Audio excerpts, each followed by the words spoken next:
ना है शर्म किसासी ना है रुको ने रुको काजल दोस्त खराब मुर्गी कोई बोल कोई मानू मरिया घना बेचारा बीमार अस्पताल में रखंदा तो मानू कंडियार में बीमार ऐं मुबैना मुअल कुकड़नि जे गोश्त जे विकिरे जो सस्ते अघ ते इंकशाफ थियो आहे, पर इंतिज़ामिया ॻोढ़ निंड सुतल आहे। कंडियारो शहर जे गुड़ मंडी वारे इलाइक़े में हिकु इंतिहाई ख़तरनाक इंसानियत सोज़ इंकशाफ थियो आहे। सोशल मीडिया ते हिकु वीडियो वायरल थी आहे जंहिं में ॾिसी सघिजे थो त गुड़ मंडी वारे इलाइक़े में मुर्गीअ जो गोश्त विकिरो कंदड़ दुकानदार जे छिके ते मुअल कुकड़ियूं पियल आहिनि।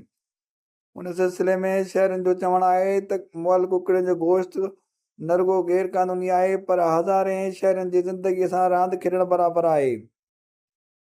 शहरनि जो चवणु आहे त मुर्गी खाईंदड़ केतिरा ई माण्हू मुख़्तलिफ़ बीमारियुनि में मुब्तला थी रहिया आहिनि ऐं इंसानी जानियूं मौत जे मुंहं में आहिनि, पर केर बि कार्रवाई करण लाइ तयारु न आहे। शहरनि जो चवणु आहे त मुर्गी विकिरो कंदड़ दुकानदार 600 रुपए वारी मुर्गी 300 खां 400 रुपए में विकिरो करे रहिया आहिनि, पर इंसानी जानियुनि सां खेॾी रहिया आहिनि।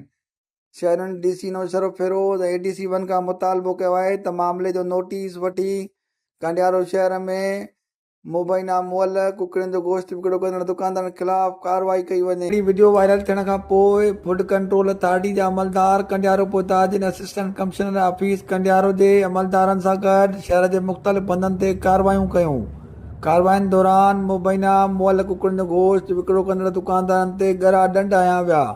कैमरामैन ज़ुबैर आबादी सां गॾु इल्ताफ़ सोलंकी, कोशिश डिजिटल, कंडियारो।